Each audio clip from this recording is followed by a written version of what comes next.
बातमी मंत्री भरत गोगावले यांच्या विधानाची आहे। महिला अत्याचार प्रकरणामध्ये बाहेरच्या देशामध्ये जसं ऑन द स्पॉट जय महाराष्ट्र केला जातो तसा कायदा आणावा लागेल असं वक्तव्य मंत्री भरत गोगावले यांनी केलं। बदलापूरमधील घटनेनंतर नराधम सुधारतील असं वाटलं होतं, पण काही सुधारणा झाली नाही। याबाबत काही नवीन कायदा करता येईल का असा विचार केला जात असल्याचं सुद्धा गोगावले यांनी म्हटलंय। अत्याचारातील आरोपीला ऑन द स्पॉट जय महाराष्ट्र केला पाहिजे असं विधान त्यांनी केलं।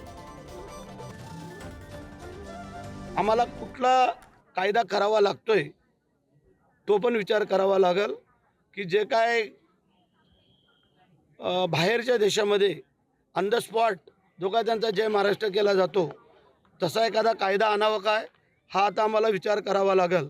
कारण आपण पाहिलं बदलापूरचा एवढा मोठा उद्रेक झाला, त्याला जो एन्काउंटर झाला सगळं झालं आणि एवढ्या गोष्टी घडत असताना पण परत जवळजवळ 7 ते 8 प्रकरणं अशा प्रकारे झालेले आहेत आपल्या जिल्ह्यामध्ये।